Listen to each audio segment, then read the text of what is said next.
मुख्यमंत्री मनोहर लाल एक कार्यक्रम में शिरकत करने पहुंचे हैं और इस वक्त अपना संबोधन दे रहे हैं। श्री सुरेश सैन जी, यमुनानगर के हमारे युवा मेयर भाई मदन चौहान जी, पार्टी के जींद जिले के जिलाध्यक्ष भाई राजू मोर जी, हमारे मेंबर पार्लियामेंट श्री रमेश कौशिक जी के प्रतिनिधि के नाते से यहां पधारे श्री देवेंद्र कौशिक जी, बहुत ही पुराने हमारे कर्मठ कार्यकर्ता एडवोकेट करमवीर सैनी जी,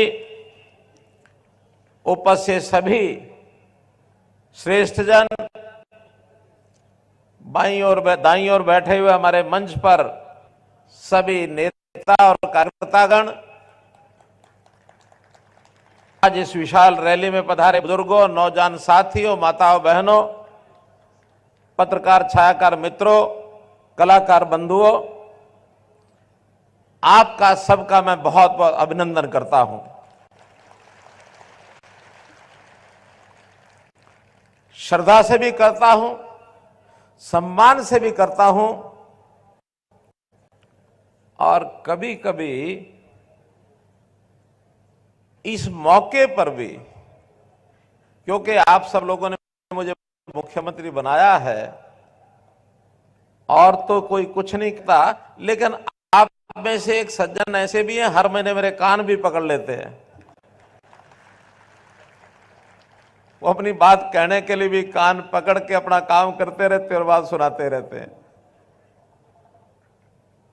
तो उस नाते भी बहुत निकट का संबंध आपसे होने के नाते आपका मैं सम्मान करता हूं और बहुत ही एक ऐसा अवसर है जब अपने समाज के शिरोमणि, हमारे आराध्य देवता, जिनके प्रति हमारी श्रद्धा है,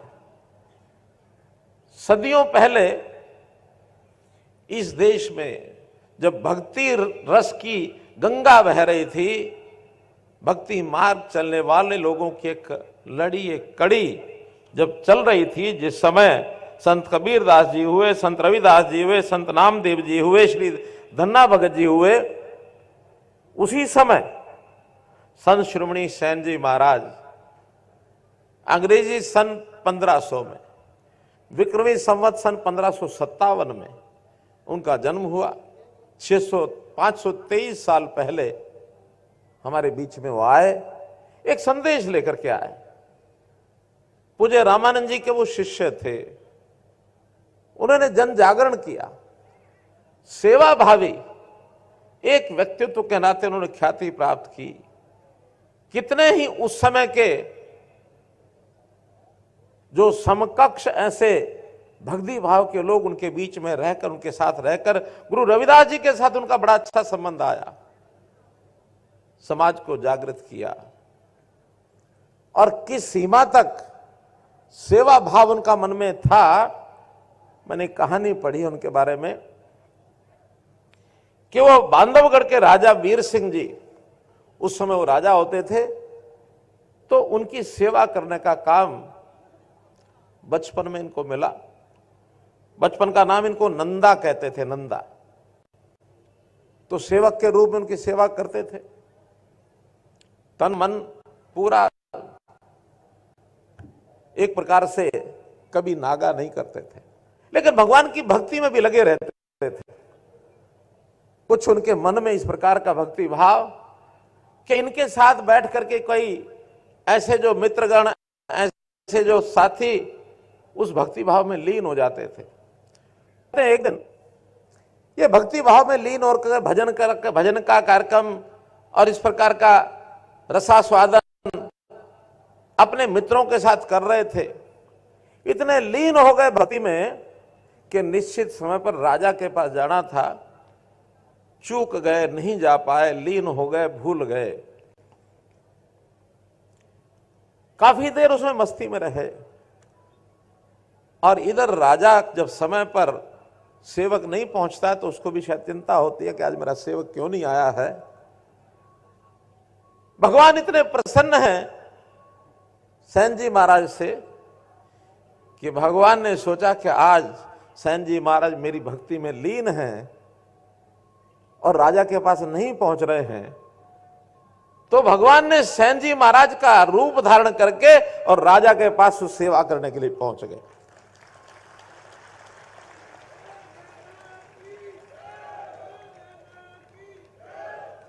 राजा की सेवा प्रतिदिन जितनी होती है उससे बढ़िया सेवा की और राजा प्रसन्न हुए। आज की सेवा से राजा इतने प्रसन्न हुए कि शहर में बात फैल गई कि आज सेन महाराज ने, नंदा नाम जो उस समय था, उसने आज राजा को खुश किया। राजा बड़े प्रसन्न थे उसके ऊपर। कई बार खबर अंदर से राज दरबार से निकल आती है, सैनिक लोग निकालते हैं। इधर सेन जी महाराज जब उस भक्ति भाव में लीन थे, अचानक उनको याद आया आज तो राजा की सेवा करने के लिए मैं पहुंच नहीं पाया, राजा नाराज हो गए होंगे। फटाफट अपने कार्यक्रम बंद किए, दौड़े राजा के घर की तरफ। सैनिक गेट के ऊपर खड़े हैं। सेन महाराज को देख करके सैनिक ने कहा, जल्दी जाओ जल्दी जाओ, राजा बड़े प्रसन्न हैं, जरूर कुछ ना कुछ इनाम भी देंगे। आज तुमने उसकी सेवा उनकी बहुत अच्छी सेवा की है, वो बड़े प्रसन्न हैं, मेरे पास संदेश आया है। इनके मन में डर है, वो करें कि सम्मान करेंगे। डरते हुए अंदर गए और राजा ने खड़े होकर के सेन महाराज को गले लगा लिया। और उस समय कहते हैं कि संत सेन को महाराज की, राजगुरु की, संत सेन महाराज को राजगुरु की उपाधि ये उस समय दे डाली उन्होंने कि हमारे राजगुरु रहेंगे। तो व्यक्ति का जो व्यक्तित्व निखरता है, उभरता है, मालूम नहीं कहां से उभर आए। ऐसे थे संत शिरोमणि सेन जी महाराज। उनके नाम को, उनके जीवन को, उनके विचार को, उनके भक्ति भाव को याद करने के लिए हम तो सब करते ही होंगे, लेकिन जब हमने सरकार बनाई 2014 में, तो ध्यान में क्या आया कि जितने राजनीतिक हैं वो लोग अब याद करते हैं तो अपने बाप को, दादा को, परदादा को उनको याद करते हैं, संतों को भूल गए हैं। और हमें जब मन में विचार लगा कि संत यानी समाज को ठीक रास्ते पर लाने के लिए संतों की जो भूमिका थी, अगर उनको आज बार बार याद कराएंगे तो समाज की दिशा ठीक हो जाएगी। हमने संत महापुरुष विचार मान सम्मान योजना ये बनाई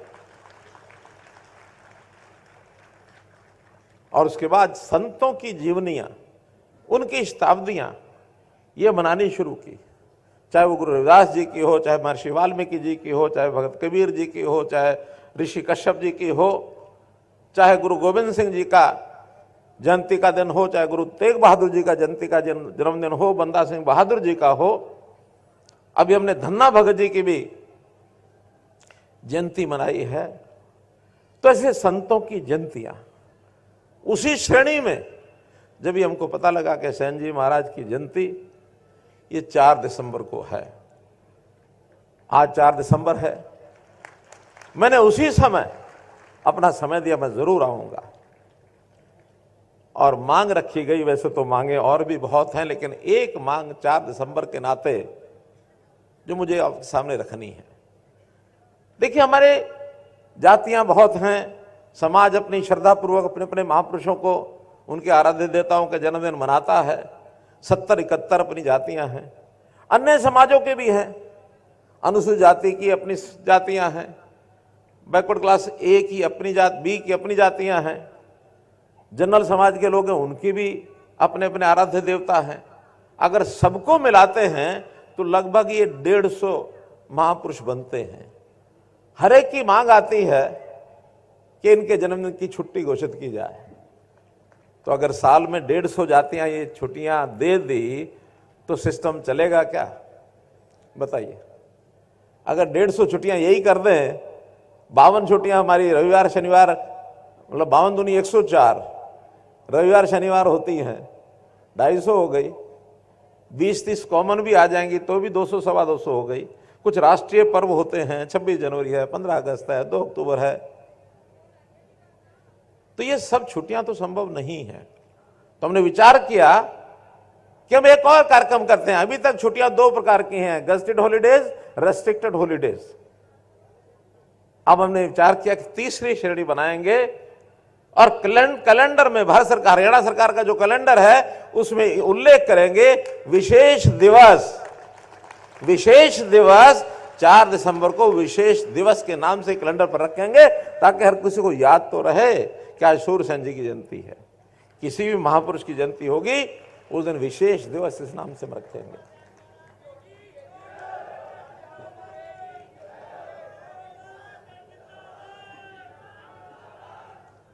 कौन है यहाँ आए हैं? कौन है? आइए आइए आइए। देखिए, बहुत प्रसन्नता की बात मुझे बताई गई है कि आज इस प्रोग्राम में सेन महाराज के वंशज की 21वीं पीढ़ी वो भी यहां आए हुए हैं। जल्दी आपके पास है, क्या नाम आपका? संतोष। 21वीं पीढ़ी सेन महाराज जी की। बहुत बहुत साधुवाद आपको। तो मित्रों, भाइयों बहनों, इस विषय में मुझे इतना ही कहना है कि समाज के अंदर कुरीतियां जो आती हैं उनको दूर करने के लिए महापुरुषों के जो वचन हैं वही काम आते हैं। और कुरीतियां, अच्छाइयां ये साथ साथ चलती हैं। कभी भी कोई ऐसा समय न पहले आया, न आज है, न आगे आएगा कि कुरीतियां हमारी जान छोड़ देंगी। ये दोनों वृत्तियां, दैव वृत्ति, राक्षसी वृत्ति साथ साथ चलेगी। हमारा प्रयत्न ये है कि दैव वृत्ति जो अच्छी वृत्ति है उसकी लाइन लंबी करें और राक्षसी वृत्ति की लाइन छोटी करें। उसको कैसे हम पिटाई करें, कैसे उससे हम अपने आप को बचाएं, ये हमारा काम है। इसके लिए महापुरुषों की शिक्षा वो हमें काम आएगी। अपने परिवारों में दिए जाने वाले संस्कार, हमारी दादी, नानी, बूढ़ी माँ, बूढ़े पिताजी, वो हमारे पुराने तरह समय की जो कहानी हमको सुनाते हैं, बहुत उसमें से शिक्षा मिलती है, अच्छा कैसे बनना है। इसी प्रकार से संत महापुरुषों की ये वाणी, ये भी हमको अच्छी दिशा में ले जाती है। सरकार भी अपने प्रयत्न अपनी तरफ से करती है। उदाहरण के लिए बेटी बचाओ बेटी पढ़ाओ, ये एक अभियान हमने हरियाणा सरकार ने लिया, समाज ने साथ दिया, हमको सफलता मिली। जिस हरियाणा को बेटियों को मारने वाला प्रदेश माना जाता था, आज वो बेटियों को बचाने वाला प्रदेश इसके नाम से प्रख्यात हो गया है। जो 871 बेटियां 1000 बेटों पर होती थी, आज 1000 बेटों पर 932 बेटियां हो गई हैं। 40-50 की संख्या बढ़ गई है। अपने आप में सुधार की तरफ आगे बढ़ रहे हैं। हमारा युवा नशे की तरफ जा रहा है। वो तनाव में आता है, उसको कुछ सूझता नहीं है। अपने तनाव को भुलाने के लिए नशे की गोलियां, नशे के और पदार्थ, मादक पदार्थ उसका सेवन करता है। हमें उसको बचाना होगा, उससे दूर करना होगा। अगर युवा का जीवन खराब हो गया तो परिवार भी खराब होंगे, हमारा देश और प्रदेश, इसमें भी बहुत बड़ी बाधा विकास में पहुंचेगी। तो इस ओर भी हमको आगे बढ़ना है। ये काम भी हमारा सामाजिक दायित्व है। जन जागरण हम करें। अगर उसमें कोई और चीजें, मानो दंडात्मक काम करना है, ये जो इस प्रकार की ड्रग्स को सप्लाई करने वाले लोग हैं, उसकी सप्लाई चेन को तोड़ना, उनके खिलाफ कार्रवाई करना, उनको जेल के अंदर डालना, उनकी संपत्ति को नष्ट करना, ये काम हम कर रहे हैं, करते रहेंगे, उनको आगे बढ़ने नहीं देंगे। पर्यावरण के नाते ये एक बहुत बड़ी समस्या आ गई है। कैसे हवा साफ रहे, वरना एक कोविड ने हिला के रख दिया। अभी फिर से एक चर्चा चली है कि चाइना के अंदर एक और वायरस फैला है, उससे अपने आप को बचाना है। मानवता को बचाने के काम में भी हमको सबको सहयोग करना है। पानी दूषित हो रहा है, जगह जगह लोग गंदगी करते हैं। इस अभियान में सरकारें भी लगी हैं। तो ये सब काम हम करते हैं। समाज को मुख्य धारा में जोड़ना, कैसे समाज का हर वर्ग उसको आगे बढ़ने का मौका मिले, ये एक और अगला काम है जो सरकारें भी करती हैं। समाज को भी हम आह्वान करते हैं कि अपने समाज में जो थोड़ा पीछे रह गया उसको कैसे आगे बढ़ाना है, इसकी चिंता सबको करनी है। जैसा बताया अभी पूर्व वक्ताओं ने, हमने अंत्योदय की योजना है। अंत्योदय यानी जो आखिर में रह गया, चाहे वो व्यक्ति इस नाते से, परिवार है, समाज है, इलाका है, चाहे वो पढ़ाई में पीछे रह गया, चाहे वो सेहत के नाते पीछे रह गया, चाहे वो गरीबी के नाते पीछे हो गया, कैसे उनकी इन समस्याओं को दूर करके उनको आगे बढ़ाया जाए। और लगातार देश के प्रधानमंत्री नरेंद्र मोदी जी लगातार ऐसी ऐसी योजनाएं दे रहे हैं कि गरीब के परिवार को मकान नहीं तो मकान दो, मकान मिल गया तो उसके नल में पानी दो, पानी मिल गया तो उसको गैस का सिलेंडर दो, गैस का सिलेंडर मिल गया तो बिजली का बल्ब दो, ताकि उसका जीवन आज के हिसाब से सुखी हो सके। घर में राशन नहीं है तो राशन भी दो। ये सब चीजें दी जा रही हैं। हाँ, ये गरीब का अधिकार है, ये गरीब को मिलना चाहिए। अभी तक समस्याएं क्या हैं कि ऐसी योजनाएं सरकारें पहले भी बनाती हैं, लेकिन गरीब तक पहुंचाने का सिस्टम ही नहीं बना। हर कोई बीच में जिसको जरूरत नहीं है वही लपक लेता है, अपनी दबंगई से लपक लेता है। जिस आदमी की जरूरत है उसको तो लाइन में लगाओ तो उसको बाहर निकाल देता है। सरकारी सिस्टम में भी उसको योजनाएं मिलती नहीं है, लाभ नहीं मिलता है। हमने हरियाणा सरकार में भी हर परिवार का परिवार पहचान पत्र बनाया, हर एक का डाटा लिया कि किस परिवार की क्या स्थिति है, कितने मेंबर है, पढ़ाई करते हैं तो क्या करते हैं, रोजगार करता है तो कौन क्या करता है, आमदन है तो कितनी है, ताकि उस आधार पर कोई अंत्योदय परिवार, कोई बीपीएल परिवार, कोई एपीएल परिवार, कोई मध्यम दर्जे, कोई उच्च वर्गीय, ये सब सिस्टम होते हैं। यानी दूर मत जाओ, हमने अपने इस समाज की, जिस समाज के आज हम लोग बैठे हैं, सैन्य समाज के, इनका मैं आज खाका सवेरे मैंने देखा, कुल 77,000 परिवार हैं हरियाणा में हमारे, 3,11,000 हमारी आबादी है। इन 70,000 में 25,000 परिवार ऐसे हैं जिनकी आमदन 1,80,000 से ऊपर है। और उसमें अच्छी बात यह है, उसमें डॉक्टर भी हैं, उसमें वकील भी हैं, उसमें पीएचडी प्रोफेसर भी हैं, लेकिन 50-52% ऐसे हैं जो गरीबी रेखा से नीचे हैं। अभी तक सरकारी नौकरियों में मुझे बता रहे थे कि इस पिछले 6 साल में, 5 साल में, जब से हमने बिना खर्ची पर्ची की बात कही है, 1100 बच्चे इस समाज के अंदर नौकरी लगे हैं, किसी का एक पैसा लगा नहीं। और जिस लोकतांत्रिक तरीके से हमने बीसी को ये जो आरक्षण दिया है, इस आरक्षण के कारण से 72 हमारे सरपंच बने हैं, 72 इस समाज के, 72 सरपंच, वरना कभी कोई बन नहीं सकता था। तो ये अवसर दिए हैं। इस नाते से हमारा चिंता करने वाला, मोदी जी की सरकार जैसी चिंता कर रही है, हरियाणा में भी हम चिंता कर रहे हैं। इसका परिणाम कल आपने देख लिया, कल परिणाम देखा ना, 3 प्रदेशों में भारतीय जनता पार्टी अच्छे बहुमत से और सरकार बना ली है। समझो कल परिणाम आ गए हैं, किसी को अपेक्षा भी नहीं थी। हैट्रिक बनी है, अब अगली हैट्रिक मोदी जी के लगेगी, उसके बाद हैट्रिक हरियाणा में भी लगेगी। आप लोग कमर कस लो, आप लोग अपनी कमर कस लो। तो भाइयों बहनों, आज के दिन कहने के लिए बहुत कुछ कहा जा सकता है, लेकिन मैं तो इतनी बात कहूंगा कि विकास के नाते तो बहुत काम होते हैं। आज भी विकास के नाते मैं देखूं तो यहां आज 39 परियोजनाएं ऐसी हैं, 31 के शिलान्यास हुए, 8 का उद्घाटन हुआ है। आज इसी मंच से आकर के और मैंने 590 करोड़ की योजनाओं के शिलान्यास और उद्घाटन किए हैं। एक दिन आकर के 590 करोड़, भले ये जींद जिले के हैं, हर जिले के ऐसे उद्घाटन शिलान्यास हो रहे हैं। और बड़े बड़े काम, पानी की व्यवस्था जींद के लिए, यानी नरवाना में जो भाखड़ा नहर बह रही है, यहां के लोगों ने कहा कि हमको यमुना के बजाय भाखड़ा नहर का पानी लाकर दीजिए। 388 करोड़ रुपए की एकमात्र योजना जिसका शिलान्यास किया, 388 करोड़। सीवरेज की व्यवस्था, चाहे वो श्यामनगर जींद का हो और चाहे नरवाना शहर का श्यामनगर हो, नरवाना शहर के अंदर सीवरेज हो, इन दोनों सीवरेज की व्यवस्था की है। 6 सड़कें ऐसी हैं जिनका आज उद्घाटन किया है, लगभग 31 करोड़ रुपए की है, छोटी बड़ी सब सड़कें। कामों की कोई कमी नहीं है। विकास तो जितना पहले सरकारें करती थी उससे हम डबल कर रहे हैं और पैसा भी उससे आधा लगा रहे हैं। आप कहेंगे कि ये कैसे होता है, काम डबल हो रहा है, पैसा आधा लग रहा है। पैसा पहले जो लगता था वो इन कामों में नहीं लगता था, वो कहां जाता था?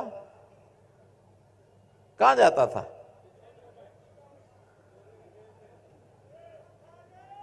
लोगों के जेब में।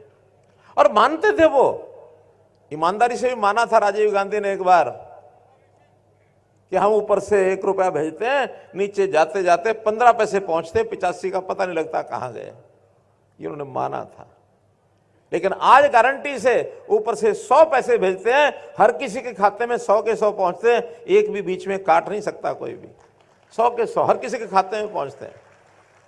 देश के अंदर 40 करोड़ से ज्यादा नए खाते ये खुलवाए मोदी जी ने। हर किसी के परिवार का खाता, बेटियों का खाता। कोई परिवार आज देश में ऐसा नहीं है जिसका बैंक खाता ना हो। नहीं तो पहले ऐसे लोग थे, वो कहते बैंक में हमने करना क्या, ताजा कमाना, ताजा खाना, पैसा मजदूरी लेके आते हैं और हम जा करके बाजार में अपना लून तेलदार लकड़ी ले आते हैं और अपना खा लेते हैं। मोदी जी ने कहा कि नहीं, जो आप कमाते हैं वो कमाओ, लेकिन सरकार बहुत सी योजना ऐसी देती है जो हम अपने सिस्टम से भेजेंगे तो आप तक पहुंचेगा ही नहीं, हम सीधा वहां से भेजेंगे, आपके खाते में आएगा, खाते में से आप निकालो और जहां खर्च करना करो। हमारे किसान भाई, आप में से किसान भी हैं, 600-700 परिवार इस समाज में से किसान हैं, वो भी मेरी जानकारी है।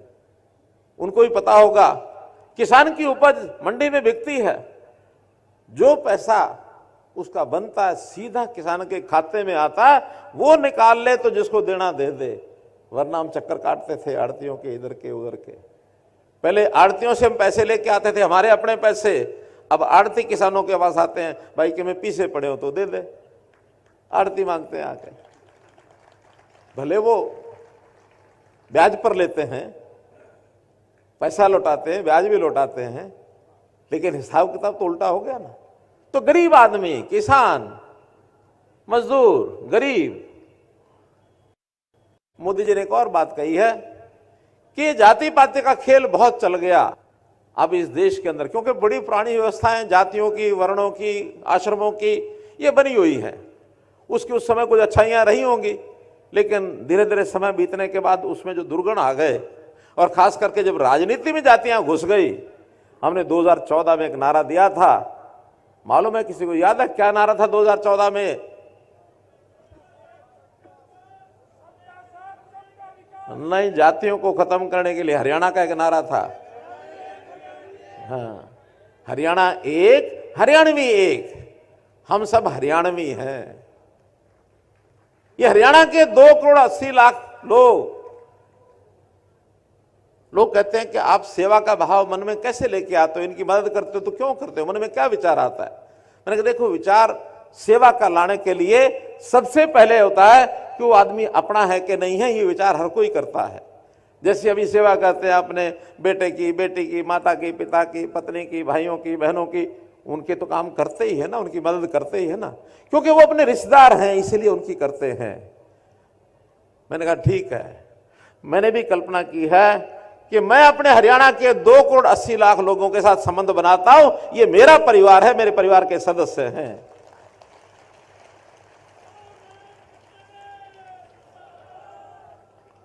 तो भाइयों बहनों, एक पारिवारिक संबंध बना करके हम हरियाणा की जनता इस नाते से आगे बढ़ाई है, किसी को तकलीफ ना हो, तकलीफ है तो उसको कैसे दूर करना है, शिक्षा है, पढ़ाई है, उसको कैसे ठीक करना है। अभी मैंने 3 दिन पहले कहा कि हमारी जो बेटियां हैं, उन बेटियों को सरकारी स्कूलों में, कॉलेजों में तो सब शिक्षा फ्री है, लेकिन अगर वो प्राइवेट में पढ़ना चाहती है तो वहां उससे फीस ली जाती है। हमने कहा बेटियां जो गरीब हैं, हमारे यहाँ उस प्रकार के 40,000 परिवार ऐसे हैं जो उस रेखा से नीचे आते हैं, बल्कि 52,000 ऐसे 52,000 परिवारों की बेटियां प्राइवेट कॉलेज में भी पढ़ेंगी, उनको भी उसकी फीस नहीं देनी पड़ेगी, सब बेटियों की फीस सरकार देगी। साल में हर सदस्य, इन 52,000 परिवारों का हर सदस्य 1,000 किलोमीटर हरियाणा की बसों में फ्री यात्रा करेगा, उसका कोई पैसा नहीं लगेगा। मुझे पता है कि बहुत लोग तो 1,000 किलोमीटर जा ही नहीं पाते हैं। 60 साल से ऊपर के सब लोग, उनकी पेंशन इस महीने तो 2750 मिलेगी, जनवरी की पेंशन 3,000 रुपया मिलेगी, ये उस दिन मैंने घोषणा कर दी है। और केवल उनको मिलती है ऐसा नहीं है, हमारी जो ऐसी किन्हीं कारणों से दुर्भाग्य से बहन कोई विधवा हो गई उसको भी मिलती है, जो दिव्यांग है, शरीर से थोड़ा लाचार है, उसको भी मिलती है। हमारे सामने विषय आया कि जिन भाइयों की पत्नी की डेथ हो जाए उनकी चिंता करो। हमने कहा अगर 40 साल के अगर ऐसा कोई व्यक्ति है, उसने दोबारा शादी नहीं कराई है, उसको भी 3,000 रुपए का पेंशन जाएगी। और इससे आगे किन्हीं कारणों से किसी भाई बहन की मानो शादी नहीं होती है, ऐसा महिला हो या पुरुष हो, 45 साल की उम्र के बाद उसको भी 3,000 पेंशन देंगे हम। वो शब्द मैं लेना नहीं चाहता जो हरियाणा में लेते हैं, ठीक है ना। उनकी भी एसोसिएशन बन गई है, यहां जींद में, हिसार में एसोसिएशन बनी हुई है, हिसार में। तो मित्रों, काम के नाते तो मैं गिना सकता हूं बहुत, लेकिन चूंकि सूचना मिली है कि जब तक इस खत्म नहीं करेंगे भाषण को तब तक वो राशन भी इंतजार कर रहा है, मिलेगा नहीं, इसलिए जल्दी मुझे खत्म करना है। तो इसमें कुछ मांगे मेरे सामने रखी गई हैं। एक बड़ी मांग, नाम जो है हमारे समाज के नाम के साथ सैन भी लिखा जाता है, नाई भी लिखा जाता है, सैन नाई इकट्ठा लिखा हुआ है। हमने एक पत्र लिख दिया है केंद्र को, उसकी परमिशन मांग ली है कि अब सैन नाम से अलग से अगर हमको अपनी पहचान करानी है तो अलग से हो जाएगी।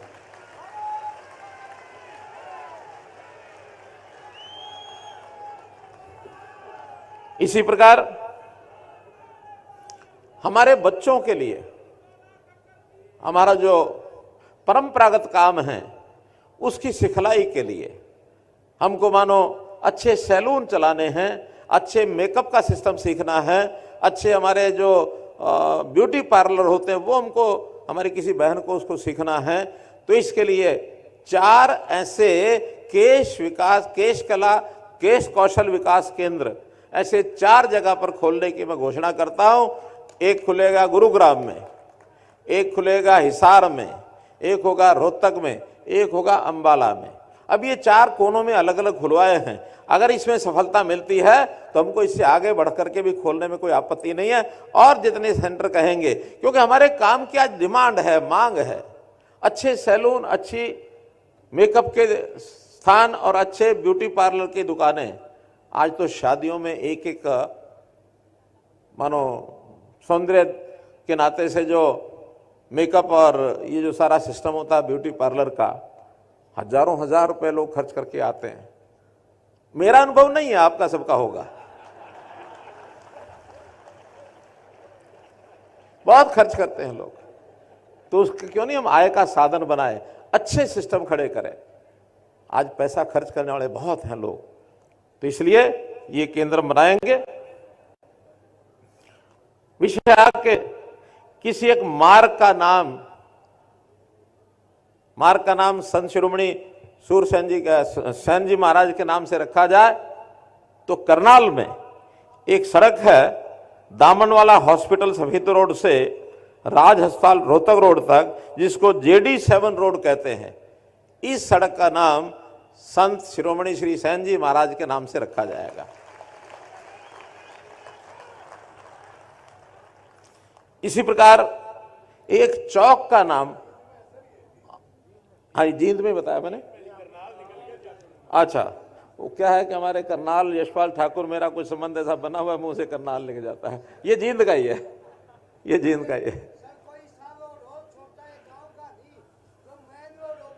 ये बड़ा ही रोड है, ये बहुत बड़ा रोड है, बड़ा रोड, बहुत मेन रोड है, छोटा नहीं है ये। हाँ, ऐसे ही गोहाना रोड जींद जो हमारी कचहरी है, कोर्ट है, कोर्ट के सामने एक जो चौक है, उस चौक का नाम और संत शिरोमणि श्री सैन जी महाराज के नाम से रखा जाएगा। और उस चौक पर अगर हम लोग चाहें तो प्रतिमा भी लगा पाएंगे। अगर कोई स्टेट नेशनल हाईवे का, नेशनल हाईवे रोड तो नहीं है ना, कॉर्नर पर जगह है, तो वहां एक प्रतिमा भी लगाई जा सकती है।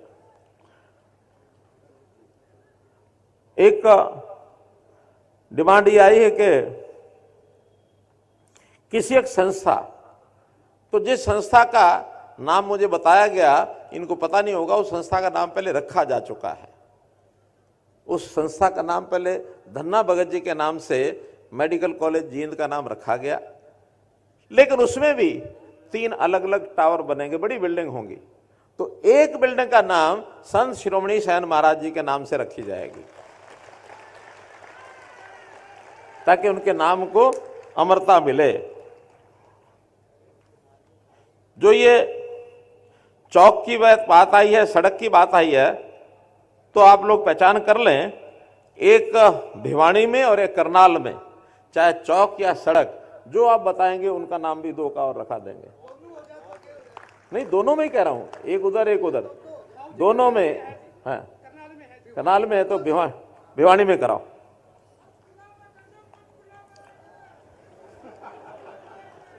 पंचकुला देश की राजधानी है। ऐसे ही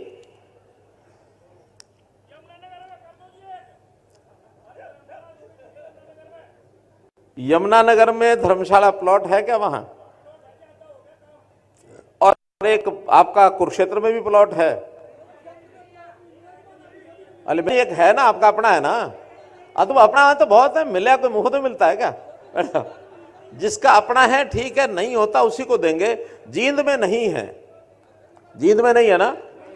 तो जींद में एक आप लोग, हमारा जो हरियाणा शहरी विकास प्राधिकरण के प्लॉट निकलते हैं, उसमें जहां जहां आपको चाहिए उसमें एप्लीकेशन आप दे दो, और एप्लीकेशन देने के बाद उसमें जहां जहां चाहिए उसमें उन प्लॉटों का विचार कर लिया जाएगा। और आप जींद के भी एक अप्लाई जरूर कर दें। जींद में जो बैरागी धर्मशाला के पास प्लॉट है ना, उसमें 4 हिस्से करके और एक 900 गज का, लेकिन आप अप्लाई कर दो, ठीक है? अरे ऐसा है ना, आज बाकी वहां आप बुलाओगे तो वहां आके करेंगे, आज तो जींद केंद्रित मामला थोड़ा ज्यादा है। यमुनानगर कर लेंगे, हमारे मेयर साहब बैठे हैं, यमुनानगर मेयर साहब आपको 11 लाख रुपए दे के आएंगे, ठीक है? हो गया, करके आएंगे।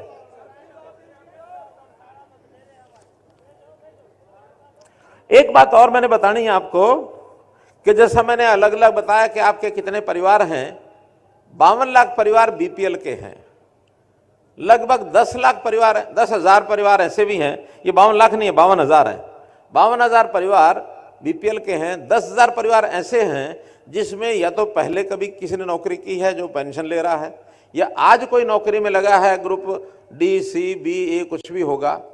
इन 10,000 को छोड़ करके 42,000 परिवार ऐसे हैं, अगर उसमें मेरिट के नाते कोई बच्चा एग्जाम देता है तो उसको अतिरिक्त 5% नंबर ये आपको मिलेंगे उन 42,000 परिवारों को।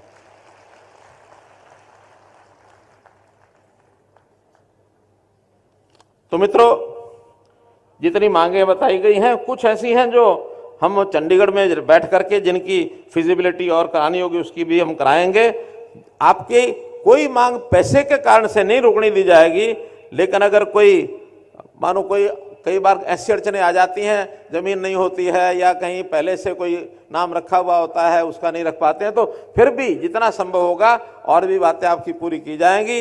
अब चूंकि यहाँ एक प्लॉट मिल जाएगा तो प्लॉट मिलने के बाद मुझे पता है कि अगले ही दिन फिर आ जाएंगे कि इस प्लॉट को बढ़ाने के लिए तो कुछ करें। तो इस प्लॉट पर धर्मशाला बढ़ाने के लिए, चूंकि यहाँ तो अभी शुरू ही नहीं हुआ है, इसमें हमारे मेंबर पार्लियामेंट उनकी तरफ से 11 लाख और उतना ही लगभग मैं करता हूं, तो चलिए 21 लाख रुपए अपनी तरफ से, 11 लाख रुपया मेंबर पार्लियामेंट से, 32 लाख रुपया उस धर्मशाला के लिए और उसका अनुदान दिया जाता है। बहुत बहुत धन्यवाद, बहुत बहुत आभार।